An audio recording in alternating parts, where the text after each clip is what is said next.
It's a lady. All right. So as we all know, Shashipa Shukitiwa, Shishipa Shautamina or WhatsApp status, Inare, okay, so thank you so much for that. Thank you for and thought of me, and I really appreciate that. Thank you very much.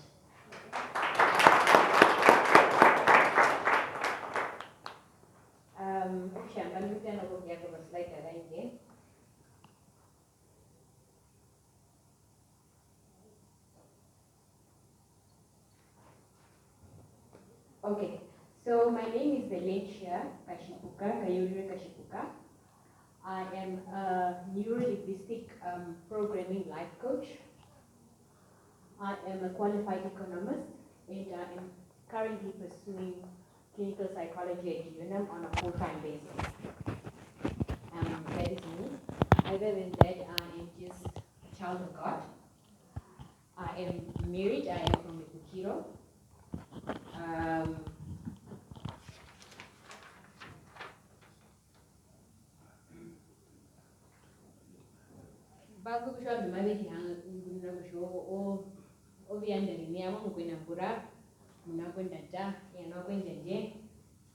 So we will start with what is coaching.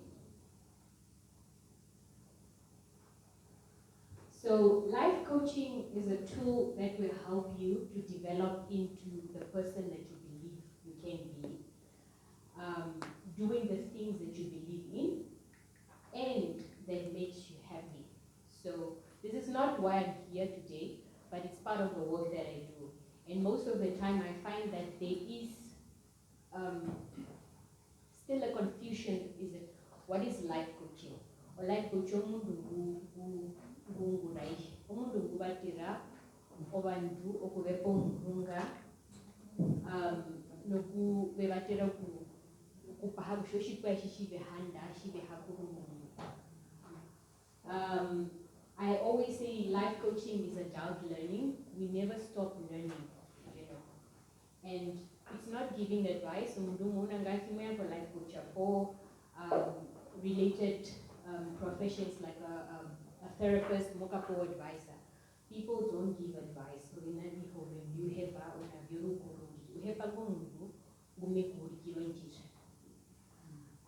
it's unlocking people's potential to maximize success, personal growth, happiness, and even performance at work. It's crafting out your uniqueness as an individual. Unique your life coach to identify or unique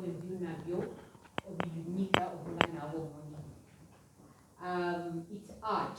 What I mean by that is that you come with a paint and I have the brush, and together we work together to give you that picture of the life that you believe you can have. So it's not entirely me coming to say, okay, this is what fits for your life. You come with the information. It's there, it's already in you. And sometimes it's buried, sometimes it's hidden, and that is my job as a coach, to find that in you that is hidden. So when we're talking about potential, we're talking about your capacity to grow into something meaningful, to lead a future success. So these are things that we are born with, and sometimes also skills that we can learn so that we can create the life that we want. So what are the benefits of coaching? You get motivation, training, skills, solutions, success, and then again, we're talking about potential. Those are the benefits of coaching.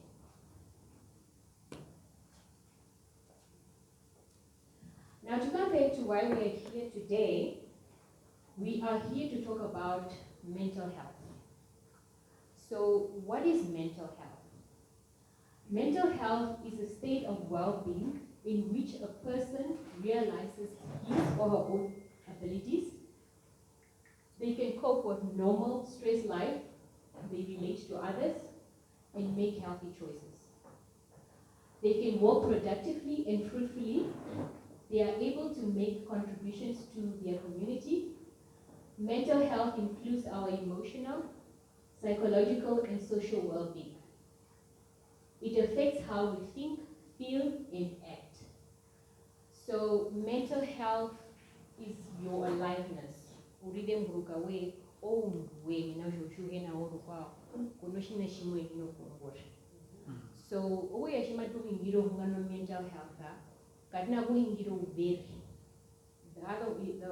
that is mental illness. Or mental health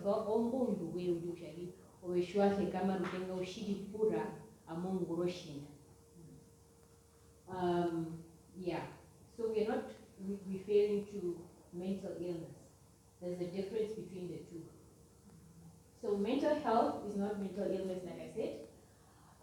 We define mental illness as a health condition that affects a person's thinking, feeling, behavior, or mood. It affects a person's ability to relate to others. It impacts your functioning. In Namibia, its prevalence is estimated at 25.6%, and it is expected to double by 2025. Now, can we imagine that 25.6% to double? That's almost like 50 in a year's time. So there's a rise in mental health, mental illnesses related issues. Its prevalence in our community, we have seen also that we have quite a number of people that are affected, and we are not alien to these conditions. Many of us, even as we're seated here, we might be struggling with our mental health. It cannot be, it's not that it's, it can be that it's not a disorder yet, but one way or another your mental health is impacted where you're not able to show up on a daily basis on your 100% to give your best.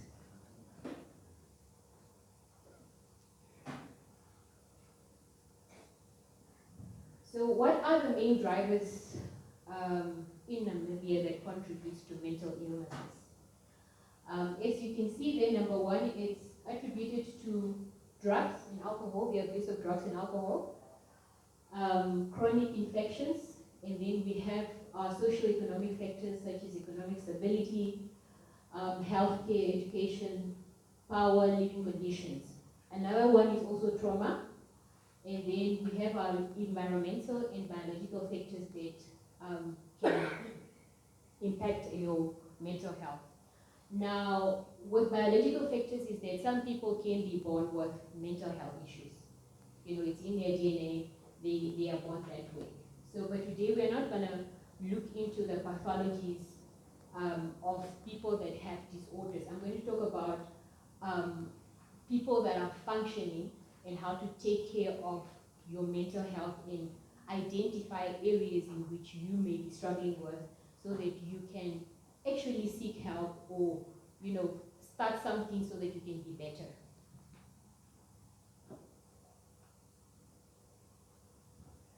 So I'm going to talk about mental health and healing in three clusters. That is the state, and then we have the story, and then we have the strategy.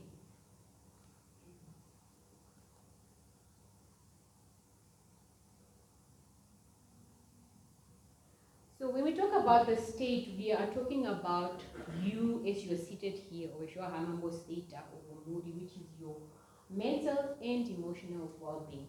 When we talk about the mental part, we are asking questions like, do I have a fixed mindset or a growth mindset? Between the two. Because everything starts as a thought, you know, and a thought is a real, it's a real thing that forms into your brain, and that's why when we think about something, we do that, what we have thought about, or it becomes a habit because we have formed it, it's in our brain and it's there. So thoughts are real things, and if you can just take a little reflection on your thought life or your thought processes. What are the things that you think about most often? And what are they producing in your life? If we can just reflect to say that, okay, because a huge percentage of our lives is based on our thoughts and emotional being, because we are emotionally driven. We don't do things without an emotion being involved. So what are the thoughts that are driving us? If I want to succeed in life, if I want to win in life, what are those thoughts? Mena ushavi oshina shi shuta no kuri purano. Oshamba no miya ushavi obeshwa hama mushavi roshwe kuri pure ushavi biri purano bikwae nu bieta iye mumunyo wanje. Ushiperendro shishinyanda mumunyo wanje omo life anje omena romiri purano ngumbikana. Shiva yes obina repeat maro bino bingi on bio biri purano. Momo na obegunda uyaga nyonjo ushavi ngai no mundo memi po mundo warwe ngatushutu na obo munye ushavi bilipura na ije, because that creates your life mbitu ngo munwe. Okay, shito ya state no, which is I said it's your mental and emotional well-being. Shwa utungunda shimoto kukura munyo shwa hakano kenda ushavi. First I said we are looking at three things. I said it's a state, the story, and the strategy. So most of the time, we start with the strategy. What do I want to do? Maro muni kweli tara kushavi amimbai nini ukunguro na show. Pombi no vina ndimezo kutuna mama muni kinu kutara mwisho.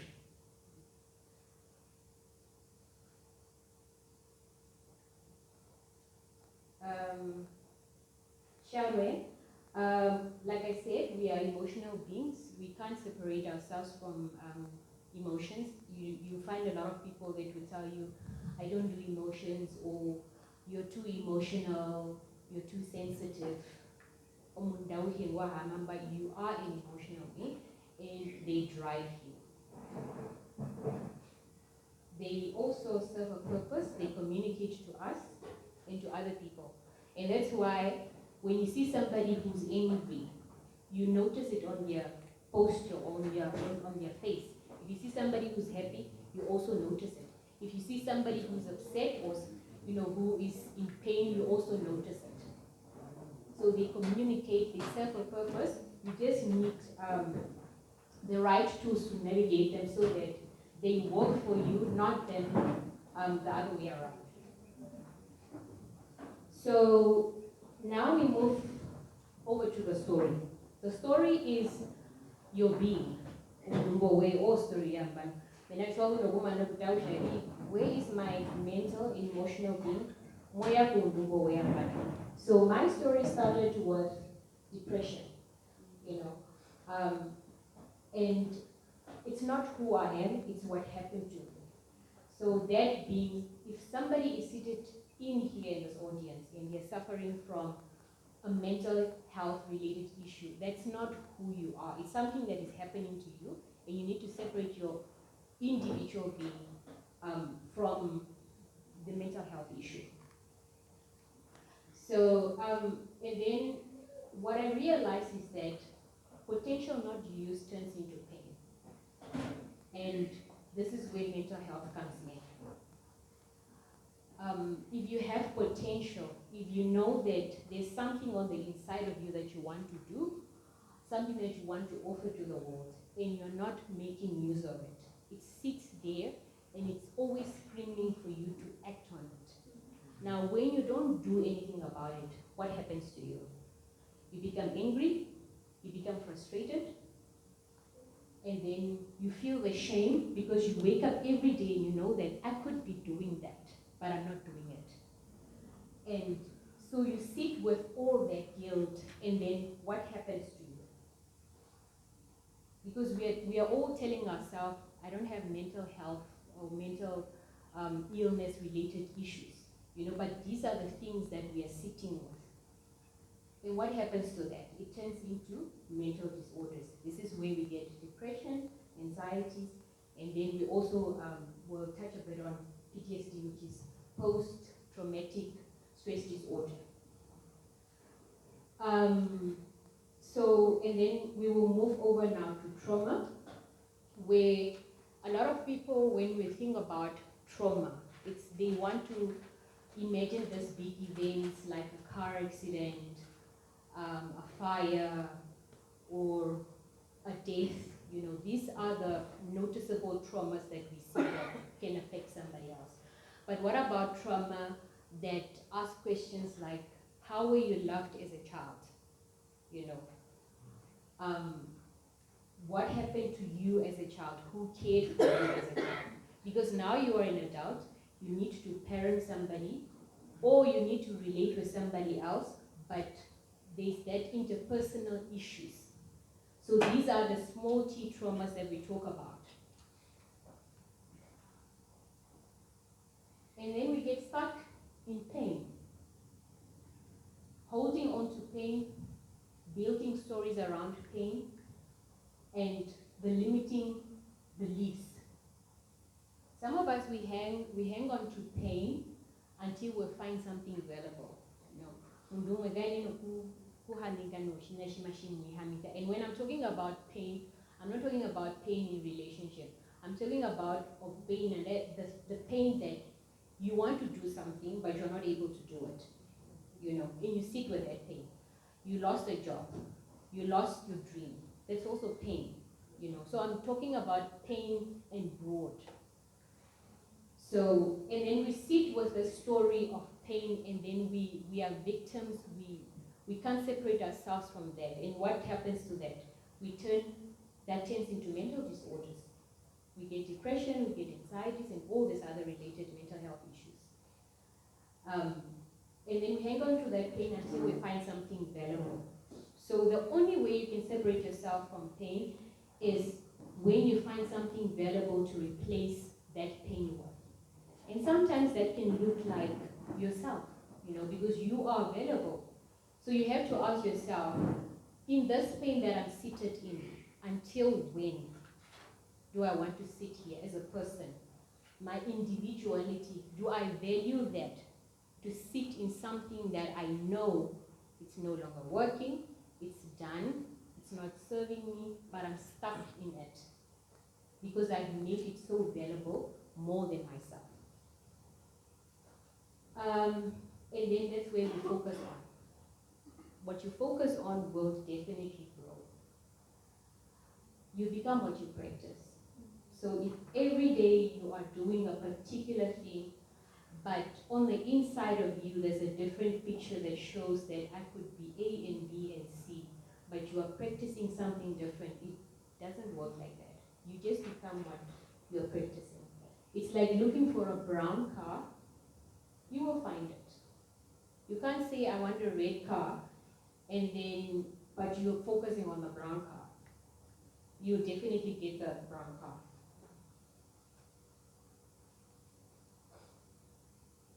So with your story also,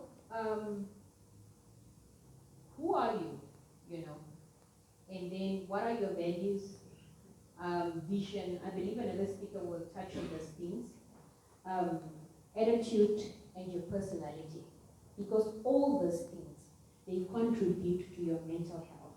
If you don't know who you are, if you don't know your values, if you don't have a vision in life, something that you wake up to and it pulls you out of bed. If your attitude is negative, some of our personality, we have got personality traits that are not serving us that we need to work on. But if we are stuck in these things, or if we have a fixed mindset around these things, what happens? Our mental health gets impacted. And we are always thinking that it's the other people that we see that have mental disorder that we can see that this person has a mental disorder. But many of us who are seated here would think that we are normal, we don't have any mental health related issues, but then we stand up and then we commit suicide. It's because of dreams that are not fulfilled. We don't know who we are. We don't have a vision. Our attitude towards life is negative. You have an event like this that is absolutely free. And one would have expected that this place would be packed, but our attitude out there, what do we say? when we see such events, what do we tell ourselves? What's our attitude around it? And then also your story, it's your beliefs, and your perspective. These are very important things that also affect your mental health. Because if your beliefs are negative about anything, if you tell yourself that I can never grow, I can never be that person, that is your believing you. And then so it has to come from you, which I need help. When I was coming, I'd hear people say, "Matuka pango minyo," you know. I'm hipango I just give you the tools, and together we do the work. Or Hama, I'm going to do the work, and you just sit there and then boom, you are this miracle person. So it's your responsibility. Each and every one of us here, you are your own hero. I am just a catalyst or a stepping stone to give you the tools and techniques.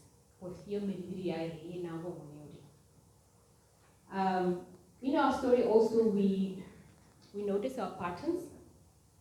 And when we talk about patterns is that even businesses, they have patterns. They go up, down, there are times when they're not doing so well. And so is a human being. A human being has also patterns. And when we don't take or pay attention to our patterns, what happens is that then we have mental health related issues because we're not paying attention to our life, we're ignoring ourselves. And most of us would want to say who and who is not giving me the attention, the love, the care, but yourself. How committed are you to yourself to even identify your patterns as a person? So with patterns, everything that we think, the way we think, the way we speak, and our behaviors, they all have a pattern. Everything has a pattern. There are patterns to the things that make us angry. There are patterns to the things that upset us. There are patterns to the things that stresses us, gives us anxiety, takes us into depression, overwhelm us, overload us. There's a pattern to that. Now, there's also a pattern to the things that can make you feel good. There's also a pattern to the things that can make you happy, fulfilled, healed, grateful, passionate, committed, and driven. So within your story, you have to identify the pattern. And you have to know that this pattern of sadness that I'm in, that can later lead to a mental health issue. There's a pattern to it, but so is the pattern for healing, for being happy, for being at peace with yourself. But you have to learn the patterns, and it takes work. And then we have our environment in our story. Because if you are a plant, your life is a plant. And where you are at, the environment where you're planted in, if it's not healthy, if it's not conducive, if it's not serving you, we will experience mental health issues.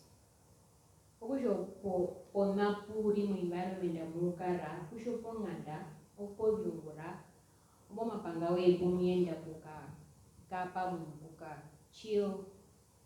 If that environment is not serving you, you will experience mental health issues. Why do I feel that way after being in that environment? Because I'm the one who places myself in that environment. If there's something at home that is making me or giving me a negative experience, then it's also up to me to see what can I do to experience a positive emotion, for example. And then in our story also, it's our relationships, friendships, and family. They also contribute a great deal to our mental health. So when you have people that you know that they're not serving you, when you have friends that you know that I'm not growing with as friends, but for the sake of we grew up together, or we have been friends for the longest, or this has been my person from childhood. I'm not saying go and discard people or let people go. You need people, but you have to identify or to see who is really for my growth. Like I said, you identify what season you are in, and then in that season, who do you need? Do you need the friend that maybe you want to grow now, and you have other friends that they are not at that stage of their life, and you can't force them to be at that stage, but you have realized for yourself that I want to be something different. So you look at your life and you weigh the people that are in your life, because to a large extent we become the people that we surround ourselves with. Not everything, but there could be similar patterns and similar behaviors in that. And when you want to a different picture in your life, you have to take yourself into environments where people are growing or people are doing something different, because in that environment something would rub on you and it can be a benefit. So it takes something like getting a new community, even, for example, exposing yourself to, if you want to, let's say you want to get closer to God, what do? You look for people that are on that journey. If you want to go back to school, or focus on your academics, what do? You find people that are in those environments, or people that are already thriving in that, and then you ask for how to, or you can model it, because we also learn by seeing behavior. That's one of the ways that we learn. You see a certain person behaving a certain way, and then we copy them. I mean, social media is a great way of observational learning, where we see things and then it's being done and then everybody else is doing it. But then there are also positive things that we can also see other people doing, and then approach them also. How do you do it? And then support. When you don't have support, it's very difficult to grow in life. So support is also one of the elements that if it's not there, it impacts the mental health as well. So you have to, if it's not at home, there's so many groups or subgroups that are doing a lot of beautiful work to grow, to develop, that you can expose yourself to. I mean, one of them is also such an event. So if you make it a point to say that from now on, if there's such an event, I am going to put myself in that environment, because there I will get support. It's not like where I'm outside and I'm telling my friend, oh, you know what, I want to be a doctor.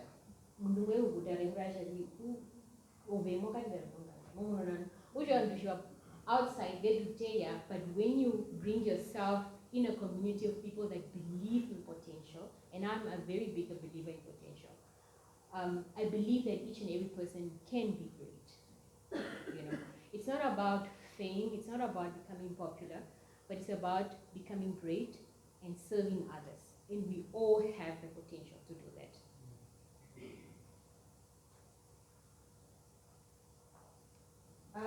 Moving to strategy.